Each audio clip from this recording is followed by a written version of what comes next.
She laughed as she read the text aloud, holding her wine glass like a trophy. Future luxury resort vibes. Baby, that word resort landed harder than it should have. She was standing on the same porch where Jacob's grandfather used to skin coyotes, where his father taught him how to mend a fence with a bent nail and a prayer. And now it was a hashtag, a caption, a real-time demolition of 100 years of sweat, calluses, and dead cattle buried in the back pasture. He was in the workshop when she posted it, repairing the same windmill she'd once called charming but useless. The kind that still pumps water when the power goes out, unlike her overpriced espresso machine that needed an app to boil water. He didn't say a word when she showed him the photo. Her in a designer jacket she'd bought on his card, the barn staged in the background like a prop in one of those influencer ranch weddings. You need to modernize, she told him before.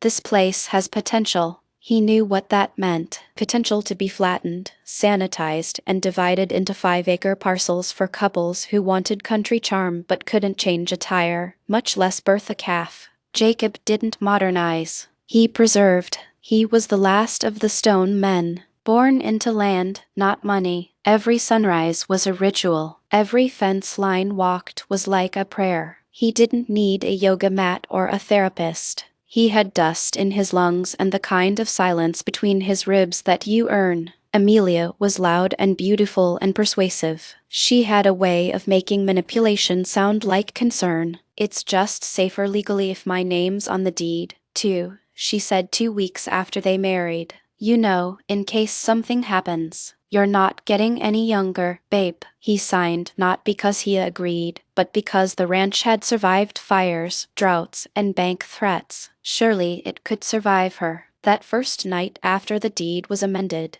he watched her pour champagne with her feet up on a cedar chest that held his mother's wedding quilt. She toasted herself in the mirror. Power couple, she whispered. The irony was suffocating. The next morning, Jacob was up before dawn as usual. He fed the chickens, repaired a hinge on the cattle gate, and noticed a torn brochure in the trash. Prospective buyer packet was printed on the cover, along with a sketch of the ranch's north slope, flattened, subdivided, and annotated with labels like spa, infinity pool, and event center. His hands didn't shake. He just picked it up, folded it, and slid it into his coat pocket. That was the first real crack in the illusion. He thought she wanted the life. It turned out she wanted the land and none of what it stood for. Not the scars, not the hard winters, not the stories etched into the oak beams of the tack room. Just square footage and mountain views. Something she could sell. He didn't confront her. That wasn't his way. Instead, he went into the attic and pulled down a dusty green file box labeled Conservation. Filed, 1998. The box had belonged to his grandfather, Thomas Stone,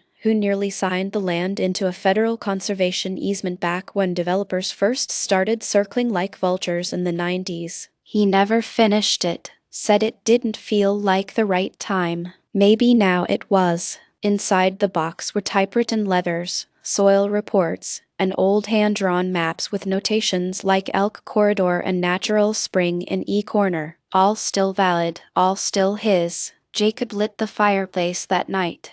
While Amelia streamed some mindless reality show about rich couples renovating mansions they'd never live in, he sat at the kitchen table and reread every page of that conservation draft. The language was complex, dry, and binding, exactly what he needed. When she kissed him goodnight, she didn't notice the easement paperwork in his lap, didn't ask, didn't care. She thought she'd won, thought he'd given up. But Jacob had never raised his voice in a fight. He didn't slam doors or throw things. What he did do was finish what his grandfather started, quietly, precisely, and once he did, she wouldn't even see it coming. He read it twice, then a third time, not because he didn't understand. It was plain English, but because his body refused to believe what his brain had already accepted. Got it in writing. It's mine now. He won't do anything. We'll have it sold before July. Then, like a punchline to a joke he hadn't been told, developers already interested.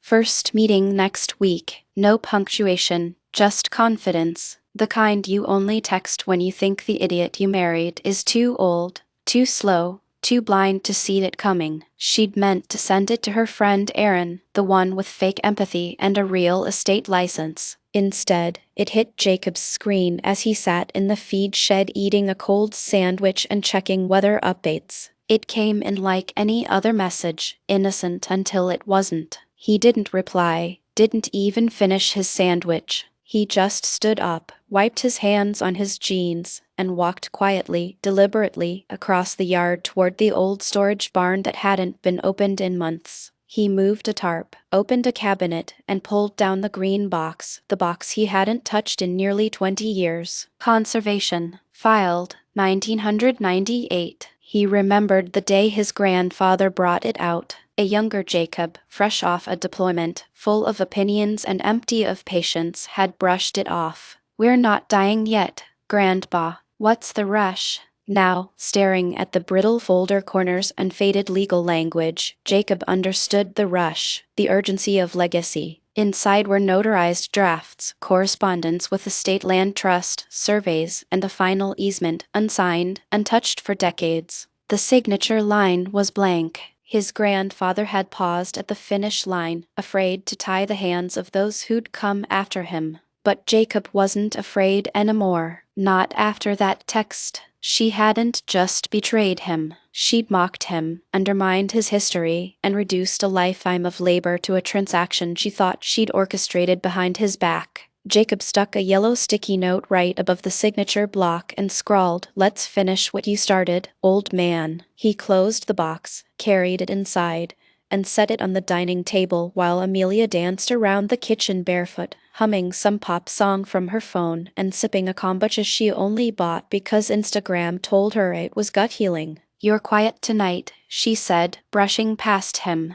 "Everything okay?" He nodded once. "Just thinking about July." She smiled. "You'll love it. We'll still live here, of course, but the developer said we can keep the main house. They're open to naming the pool after your family. Cute, right?" He looked at her, really looked, and realized she didn't see a home. She saw an exit strategy. This wasn't a marriage. It was a murder, and she'd already picked out the parachute. Later that night, while she slept face down with one hand still on her phone, he opened the old metal box again, spread the documents out like a war map, and highlighted every clause his grandfather had annotated, especially the one marked perpetuity. It meant forever. He made 2 calls before sunrise. First to Ryan, an old classmate turned conservation attorney who owed him a favor. Second to the Regional Land Trust Office, which still had the stone file archived under deferred action. He spoke calmly, gave them the parcel number, acreage, and yes, confirmed that the co-owner hadn't been consulted. That was part of the plan, because legally her name was on the deed. But ethically, morally, spiritually, she didn't own an inch of that soil. Not the part where his brother had broken his collarbone falling off the hay wagon. Not the trail where his mother used to take the horses at dusk. Not the grove of trees where his father was buried quietly and without a headstone, because no stone man needs marble to prove he lived. Amelia wanted a resort, wanted a helipad, a brand partnership, something photogenic. Jacob wanted something eternal. The land didn't need a makeover. It needed protection, and she had just handed him the final justification to do it. Signed and time-stamped by accident. She spent the next few days redecorating the house like it was already a brochure. She swapped out the family photos in the foyer for abstract art prints she bought online. Muted pastels, no frames. She replaced the quilt on the guest bed with something she called Scandi Luxe. She moved Jacob's boots from the mudroom to the garage without asking. "Investors like a clean aesthetic," she said while sipping something green from a mason jar. "Minimalism sells." She was already talking like a seller. Outside, she paced the property with her phone clamped between her shoulder and ear. "The main barn, we could gut it, put in steel beams, open floor plan, infinity pool where the cornfield is, maybe tennis courts by the ridge. Jacob won't care. He's traditional." She said that last part with a little eye roll. Jacob caught it through the window. He didn't flinch. Instead, he drove 3 hours to meet with Ryan. Ryan Bennett had once pulled Jacob out of a flash flood when they were 17. They hadn't spoken in years. Life happened, kids, losses. But Ryan had gone into law, land use of all things, and now sat on the board of the Regional Land Trust. Jacob didn't bother with small talk. He just slid the dusty green folder across the table. Ryan flipped through it slowly, his jaw tightening. This is your grandfather's draft, isn't it? Jacob nodded. He got close. Never signed. Ryan leaned back. You realize if we execute this now, it's permanent. Not just for her, for you. No one can touch this land, ever. I know. No commercial development, no subdivisions, no driveways, no event centers, no luxury barn weddings. Nothing. That's what I'm asking. Ryan studied him for a moment. She'll hate this. Jacob didn't blink. That's the point. The next 6 hours were spent resurrecting a document written in a dead man's hand. Ryan redrafted the clauses in modern legalese, preserving the core restrictions. No development, no exploitation, no transfer without land trust review, a perpetual easement. Not even a family member could overturn it later. The land would be legally obligated to remain what it had always been, a working ranch protected for wildlife corridors, native grasses, and the occasional stubborn old man. There was one line in particular, Article 4, Section B, that Jacob insisted they keep intact. No commercial, recreational, or for-profit enterprise may be constructed, maintained, or allowed to operate on the conserved property, regardless of future ownership. That line, that was the knife, and he buried it deep. Ryan slid the new draft across the table. You'll need 2 witnesses, environmental professionals if possible. And we'll file with the county recorder's office, state land bureau, and federal registry. Once it's in, it's in. Jacob nodded, folding the document carefully like it was a flag. As he left the building, his phone buzzed. It was Amelia, a photo. Her again on the porch, now with her feet on the railing, wine in hand, sunglasses on, and the caption, Manifesting Millions. He stared at it for 5 seconds, then deleted it. The next day, she booked a brunch for potential investors at the house, said it would be a soft pitch. Jacob didn't ask who they were, didn't ask where they came from. He just polished the porch rails, trimmed the hedges, and made sure the cattle were moved out of sight. You're such a good sport, she said, planting a kiss on his cheek like it meant something. He nodded, trying my best. What she didn't notice, what she never even glanced at, was the stack of manila envelopes in the cab of his old Chevy, each addressed to a different registry office, each stamped and ready. What she really didn't notice was the line he'd highlighted in bright orange, the one she'd never read because she never bothered to understand the land. She understood margins, not roots. She understood resale, not responsibility. He'd given her the deed, but now he was about to take away everything she thought she owned without touching a dime. Not through rage, not through court, but through a clause. And she wouldn't even know it until the ink had dried. It was done in a government office that smelled like lemon cleaner and ancient bureaucracy. Paper signs were taped to chipped counters. A flag drooped in the corner as if even it was tired of pretending. Jacob stood across from a clerk who couldn't have been more than 25, reading the document aloud with a kind of reverence, as if she finally understood why her job mattered. This will be binding in perpetuity, she said, not looking up. Meaning forever. Jacob signed. The conservation easement was witnessed by 2 environmental specialists Ryan had arranged. One was a geologist, the other a conservation planner. Both shook his hand with surprising respect. Maybe it was the land. Maybe the legacy. Maybe they just recognized when someone was trying to do something permanent in a world addicted to tearing things down. Ryan initialed the final page and handed the packet to the clerk, who sealed it with a dated stamp. 6:47 p.m. Tuesday. A new future began at that moment. Or maybe an old one had just been preserved. When he stepped back outside, the light had changed. That golden hour kind of quiet where everything looks like it belongs in a photograph.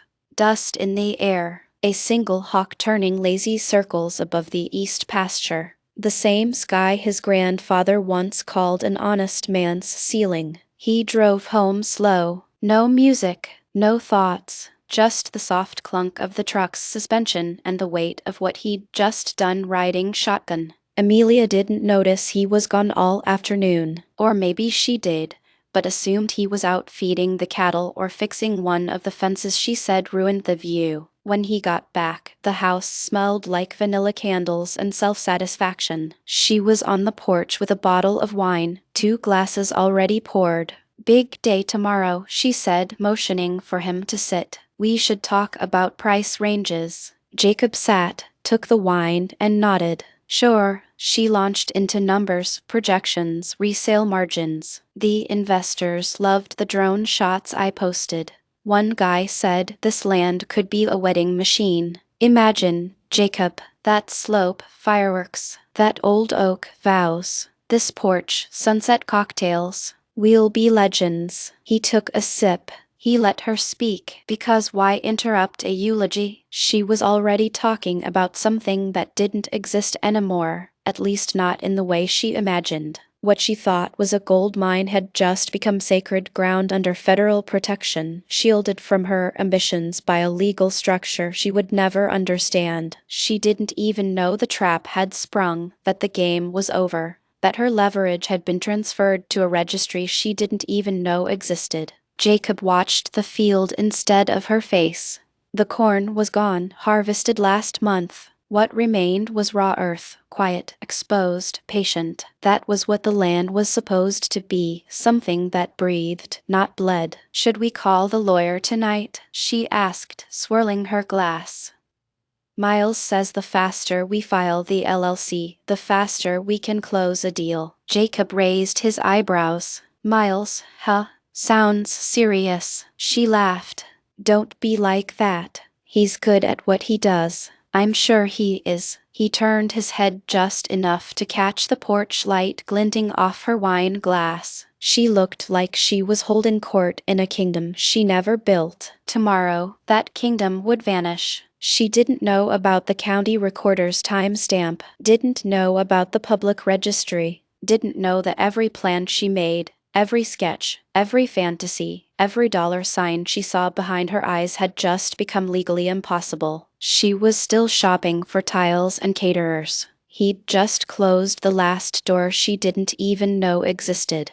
He finished his wine, set the glass down gently, then stood up, not saying another word, and walked toward the field. The land was his again, and she was already trespassing. Friday came wrapped in artificial excitement, the kind that smells like rented cologne and sounds like buzzwords with no soul behind them. Amelia was up before dawn, blasting music in the kitchen while she arranged pastries on a tray she bought specifically for entertaining professionals. She wore a white blouse with shoulder pads and called herself Chief Vision Officer when she answered a call from one of the developers. Jacob fed the horses in silence. From the barn, he could see 2 black SUVs pull up the gravel drive around 10:00 a.m. The kind of vehicles that never touched mud unless it was curated into an off-road commercial. Out stepped 3 men and 1 woman, all city-polished and painfully out of place. The woman wore heels that pierced the soil with every step. One of the men lit a cigar before the first handshake. "Gorgeous space," one of them said, surveying the valley. "Great bones. You know what I see here? Luxury with restraint. Modern ranch with high-end amenities." Another chimed in, "Infinity pool goes here. You lose the cornfield. Flatten that slope. Maybe put in tiered wedding decks." A third pulled out a foldable tablet. "Helipads tight, but not impossible. Golf cart trails could wrap through that wooded area." Amelia nodded like royalty. "Exactly what I've been envisioning." Jacob walked past them with the old sheepdog at his heel. Didn't pause, didn't offer coffee. One of the developers glanced his way and asked Amelia, "Your groundskeeper?" Amelia smirked. "Something like that." She didn't correct them. By mid-afternoon, they were photographing the barns, pacing out measurements, talking about lighting angles and drone views. The word ROI was used 7 times before lunch. One man suggested painting the fence white for aesthetics. Another asked if they could move the cattle elsewhere, said the smell might impact the guest experience. Jacob watched them from the workshed. He didn't say a word, didn't ask questions. He just opened his laptop, pulled up his inbox, and typed one sentence to the local zoning authority. Subject: easement confirmation. Body: for public record. Stone Ranch Conservation Easement filed and recorded Tuesday. See attached. He included the registry ID, the timestamp, and a scanned PDF of the official filing. The reply came within minutes. Understood. We'll update planning logs accordingly. No emotion, no questions, just finality. He closed the laptop and leaned back, letting the old chair creak beneath him. From outside, he heard laughter. Amelia, giddy and flushed, describing how they'd incorporate rustic elements without sacrificing elegance. Someone mentioned revenue projections. Someone else said, preliminary investor interest is strong. It all sounded so real, so assured. That night, Amelia returned from her self-declared summit, her cheeks flushed with adrenaline and delusion. She tossed a designer folder on the counter, mock-ups of a boutique spa, digital renderings of a rooftop bar superimposed onto the hilltop where his grandfather had been married under a pine cross. "We're going to be rich, babe," she beamed. "They love the vision. Said we could break ground by summer. We just need to incorporate. LLC paperwork's nothing. Miles is drawing it up." Jacob looked at the glossy renderings. The spa, the wedding venue, the fire pits arranged in neat little rows like graves for memories. He smiled faintly. "Hope you like paperwork." She laughed like he was joking. "You're funny when you're being moody." He wasn't moody. He was just watching her speed full throttle into a legal brick wall she didn't even know existed. A wall that had already been built, already certified, already visible to anyone who actually bothered to read a single zoning record. Amelia wasn't reading. She was manifesting. Delusion made her glow. And Jacob, sitting at the kitchen table with a half-finished cup of coffee, realized something important. She wasn't just greedy. She was blind. She believed in her fantasies so hard, so recklessly, that she had no idea the land she was selling had already been locked in a vault she couldn't pry open with every lawyer in the county. It was over. She just hadn't heard the door slam shut yet. Sunday morning. The house smelled like cinnamon and lies. Amelia had decided to make pancakes, her version of a celebration, though Jacob suspected it was less about breakfast and more about control. Sweeten the environment, butter the mood, keep everyone soft before the pitch. She wore a silk robe and hummed while flipping them, still basking in the afterglow of Friday's business meeting. The renderings were spread across the table like a war map, annotated with post-it notes in her handwriting. Possible brand collab here. VIP tented suites. Rustic but upscale. Think $12,000 weddings. Jacob poured coffee and kept his silence. At 10:24 a.m. her phone rang. She answered without checking the ID. "Hey, Miles. Early for a Sunday. What's up?" She was still smiling as she stirred syrup into her coffee, but within seconds, that smile began to stiffen. "There's something weird on the land title," Miles said. "I pulled the updated file to prep for the LLC filing and something's off. There's a new entry under encumbrances." Amelia scoffed. Jacob probably forgot to remove some old clause. His family loved hiding stuff in documents. Paranoia is basically a bloodline trait. "It's not old," Miles said. "It was filed this week, and not by accident. It's an easement, a conservation one." Amelia blinked. "What does that mean?" Miles hesitated.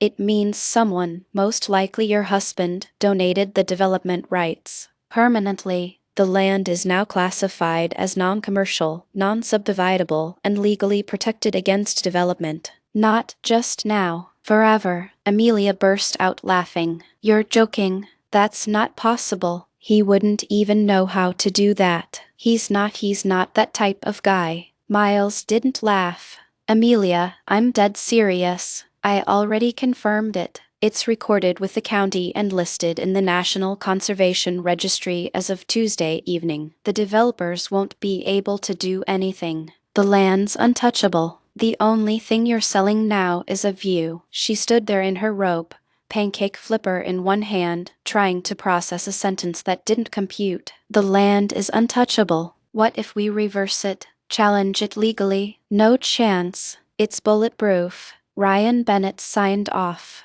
You know who that is? No, she said flatly. He's the most respected land trust director in the region. If he co-signed it, you're not undoing anything short of an act of Congress. You're done, Amelia. I mean, done. I can't believe you didn't see this coming. She didn't reply because, truth be told, she hadn't. She hadn't even noticed Jacob was gone Tuesday. Just assumed he was in the barn or on one of his quiet little walks with that shaggy dog. She never asked where he went, never asked what he was working on, never bothered to look at the folders in his hands or the calls he made from the old truck he refused to trade in. She was too busy measuring pool dimensions on Pinterest, too busy playing mogul, and now her empire had been designated a wildlife corridor. She ended the call and walked outside barefoot, trying to breathe.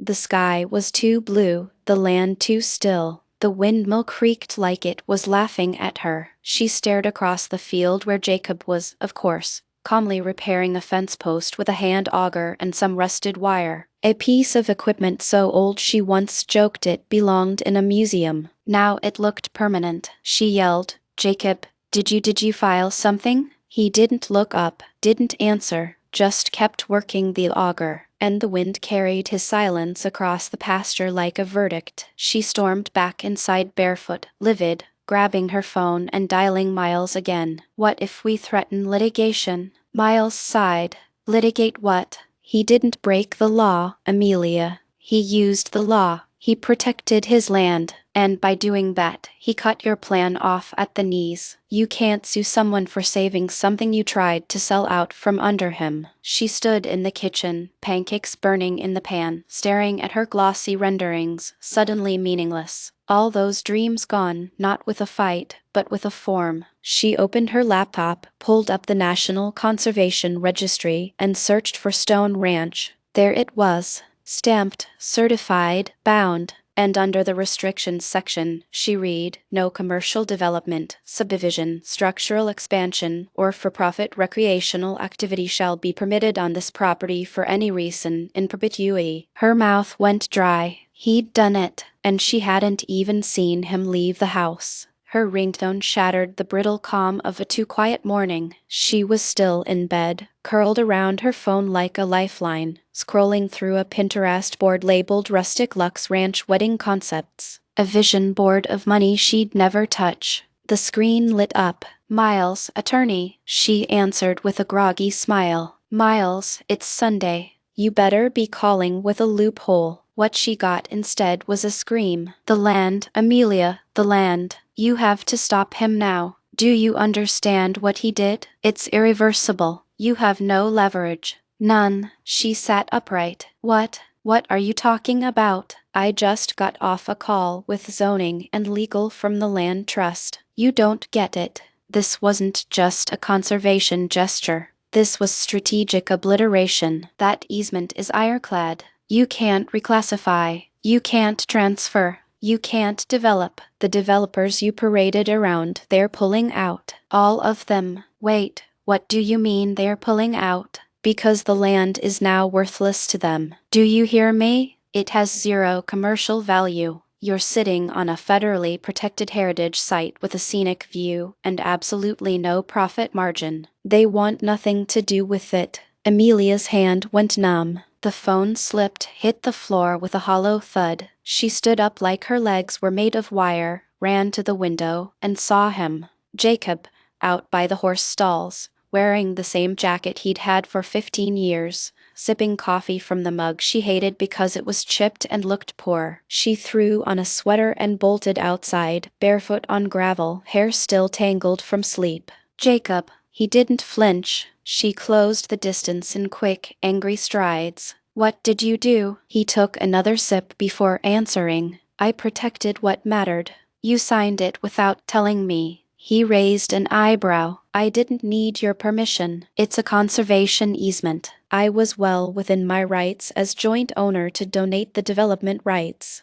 But you gave me the deed. I gave you paper, he said, setting the mug down gently on the fence post. Not the soul of this place. She blinked like he'd spoken in a different language. You blindsided me, she snapped. This was our plan. You let me bring those people here. You let me design renderings. You lied. No, he said, looking her dead in the eye. You just didn't ask the right questions. The wind shifted, bringing the smell of hay and earth and everything she'd never understood about the land under her feet. He reached down and scratched the horse's neck, calm as a priest. You knew I wanted to build, she said, quieter now, the panic leaking through her teeth. And you knew what this land meant to me, he said, straightening up. But you didn't care. You thought if you smiled enough and said baby at the end of every sentence, I'd roll over and let you turn my grandfather's pasture into a spa. She stared at him, breathing heavy. I thought we were building a life, she whispered. No, Jacob said. You were building an exit. You just didn't expect the door to close before you walked through it. She turned and looked at the valley, her precious blueprint. All those places where the pool was supposed to go, the helipad, the overpriced weddings. Now it was just dirt, sacred, useless dirt. He watched her chest rise and fall, her mouth opened slightly, no words forming. That's what happens, Jacob said, picking up his coffee again, when you mistake land for leverage. Her eyes flashed. You'll regret this. He tilted his head. I've already had to regret trusting you. Everything else is just cleanup. And with that, he turned his back to her and walked down the fence line, not to escape the fight, but because it was over. She just hadn't figured that out yet. By Monday afternoon, her panic had congealed into something more dangerous. Resolve. The delusional kind. The kind that still believes, even after the earthquake, that the house can be rebuilt with sheer willpower and a fresh coat of paint. Amelia sat hunched over the kitchen table, sleeves rolled up, fingers flying across her laptop like a gambler trying to win back a fortune she never had. She had 5 browser tabs open: real estate loophole forms, conservation law Q&S, and an old college roommate's LinkedIn profile who once dated an environmental lawyer. She'd started calling in favors she hadn't earned in years. We can fight this, she told Miles. There has to be something, a clause, a technicality, fraud, coercion. He didn't disclose. Stop, Miles interrupted, his voice now devoid of any hope. Amelia, he didn't need to. You were on the deed, yes, but so was he. And that gave him the right to act. He filed everything by the book. There's no fraud, no deception, just paperwork you didn't bother to read. There has to be a way to reverse it. There isn't, he said flatly, unless he agrees to undo it. Which he won't, I assume. Amelia let out a bitter laugh. He won't even look at me. Then it's over. She didn't hang up, just lowered the phone slowly and stared at the glowing screen, the last browser tab still open to the developer's contact sheet. She copied and pasted the same message 5 times, tweaking it slightly to sound hopeful. Hi, following up regarding the next steps on Stone Ranch. Slight delay in paperwork, but we're still good to proceed. Let me know your availability. She hit send and waited. 20 minutes passed. Then the replies began trickling in. The first was polite. The second was shorter. By the third, they stopped sugarcoating it. The easement renders the property commercially inert. We're pulling out. No buildable value. Remove us from the mailing list. Then came the one that broke something in her chest. Ranch is worthless now. No use. Worthless. She slammed the laptop shut so hard the salt shaker tipped over. It hit the floor and shattered, like it understood the metaphor before she did. Outside the kitchen window, the land lay still, untouched, wild, mocking. Jacob was out near the ridge, mending a fence post again. Same deliberate rhythm, same composure, as if nothing had changed. As if the property's transformation from financial asset to protected legacy didn't involve her at all. Because it didn't. She stormed outside barefoot again. He didn't turn when she approached. Do you even realize what you did to me? She hissed. He paused mid-swing with the hammer, then slowly turned around. I didn't do anything to you, Amelia. You made plans for land that was never yours to sell. Her voice cracked. I was building something for us. No, he said, calm as ever. You were building something to leave me with. She opened her mouth, then closed it. For once, there was no comeback, no manipulation, no cutesy gaslight followed by a backhanded apology. There was just dirt and silence, and a man who saw through her months ago and chose to bury her dreams in ink. She walked back to the house, slower now, each step heavier than the last. She poured herself a glass of wine, then stared at it, didn't drink it. Instead, she sat on the floor in the living room, surrounded by printed mock-ups of villas that would never exist, sketches of pools that would never be dug, dotted lines outlining fake futures.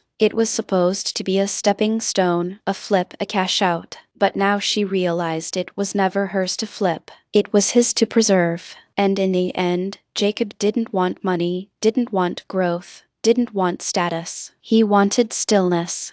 And she broke it. So he made sure she could never touch it again. The brochure was still on the table. Its cover shimmered under the overhead light. Thick, glossy paper. Mock-ups of fire pits glowing under string lights. A blonde bride mid-laugh on a fake rustic bridge. Guests sipping overpriced cocktails where the irrigation line used to run. The title across the top read, Stone Ridge Resort, a reimagined legacy. Jacob stood over it, his hands dirty from work, and stared at the word resort for a long moment. Then, without ceremony, he pulled a black Sharpie from the drawer, crossed it out, and wrote one word above it in blocky, steady letters. Refuge. The marker bled through the expensive paper, leaving a permanent scar beneath the image of a fantasy never realized. Later that afternoon, the phone rang. A local journalist, someone from the county paper who'd heard through zoning that Stone Ranch had been placed under a federal conservation easement, just wanted a quote for the feature, she said. The public's interested. It's a pretty major move. Historical, even. Jacob paused, watching dust swirl in a ray of light that slanted across the kitchen floor. Then he spoke, his voice low but clear. My grandfather kept this land alive. My wife wanted to pave it. I chose legacy. That was all he gave them. The piece ran on Wednesday, front page of the local section, next to an article about the high school's homecoming parade. A photo of the ridgeline filled the space, wild and untouched, bathed in the orange glow of a prairie sunset. The caption underneath read, Perpetuity in practice, Stone Ranch protected forever. There was no mention of Amelia, not once. No quote, no attribution, no visionary developer title. Not even a footnote acknowledging her attempt to turn the ranch into a luxury brand. She sat on the edge of the bed that morning, the newspaper trembling in her hands. Her name had been erased from everything. She flipped back to the page again, rereading the clause the reporter had quoted in full. The property shall remain free of all commercial development, subdivision, or for-profit use, in perpetuity and without exception, as a condition of its protected status. Perpetual and binding. She whispered the words aloud, as if saying them differently might change what they meant. Outside, she heard Jacob whistling to the cattle as he moved them to the east pasture. Like nothing had happened. Like she wasn't sitting in the bedroom of a home she once thought she'd sell to a hotel group for 7 figures. It hit her then, fully, finally. She hadn't just lost. She'd been written out. This wasn't just about land anymore. It was about story, legacy, narrative. She had tried to steal his family's past and repackage it for profit. And in return, he had quietly destroyed her future. There would be no champagne ribbon cutting, no women in real estate podcast interviews, no influencer photo shoots under the old oak tree, only silence. She walked out onto the porch, holding the newspaper like it weighed 50 pounds. Jacob looked up from the corral and gave a polite nod. Nothing more. Did you talk to the paper? She asked, her voice hollow. I did, he said.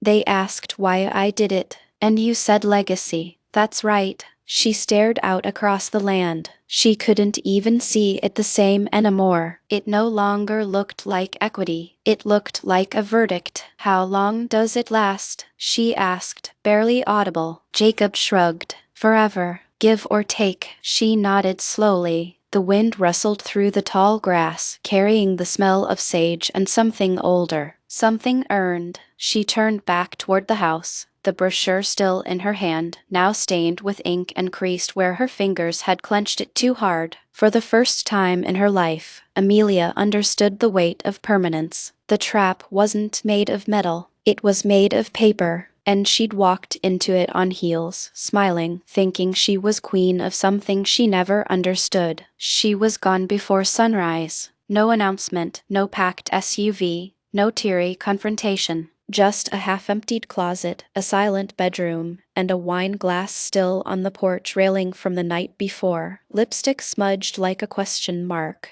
The only note she left was a bank statement with a balance of 0 and a sticky note that read simply, "I hope you're happy." Jacob didn't reply, didn't call, didn't chase. He fed the horses, repaired a loose gate hinge, then mailed her the last of her mail in a manila envelope with no return address. 2 weeks passed like fog. Word traveled, as it always does in a town where everyone knows who built what, married whom, and how many cattle sit behind whose fence line. Some whispered, some chuckled, but most respected him even more. They saw what he'd done, not with lawsuits, not with screaming matches or social media rants or scorched earth pettiness. He'd handled betrayal with something far more terrifying to people like Amelia: precision. At the next town meeting, a quarterly gathering of locals mostly about zoning disputes, road repairs, and one guy who always brought up leash laws, Jacob stood up near the end. He wasn't dressed for theater. No blazer, no tie, just an old button-down tucked into worn jeans, the hat his grandfather gave him clutched in his hands. "I'd like to make a quick announcement," he said. The room fell quiet. He cleared his throat. "The ranch will remain untouched," he said. "There'll be no resort, no development. It's under federal conservation now. Going forward, the land will be used for education, preservation, and memory. That's it. That's all." He sat back down. The silence that followed didn't last long. It broke into applause. Long, honest applause. Not because anyone had gained anything, but because they knew what he had given up and what he'd saved. That night, as Jacob walked home along the gravel shoulder, the moon cast a pale silver light across the fields. He stopped at the top of the ridge where the wind always hit first, the place his grandfather used to call the front porch of God. He looked out at the land. No fences cut through the view. No staged lighting. No ridiculous hot tub plans or wedding pavilions. Just open sky, tall grass, and the sound of distant owls. A stillness so complete it made your heartbeat feel like a drum line. It was his, still, always would be. And she was a memory now. No framed photo, no trace of her name in the legal history of the place. Not a clause, not a mention. She hadn't just lost. She'd been erased. No public humiliation, no takedown, just nothing. And that, somehow, was worse. He turned to head back home, the dirt crunching beneath his boots. Some men roar to win. Jacob didn't need to. He just let the silence speak for him. And it said everything.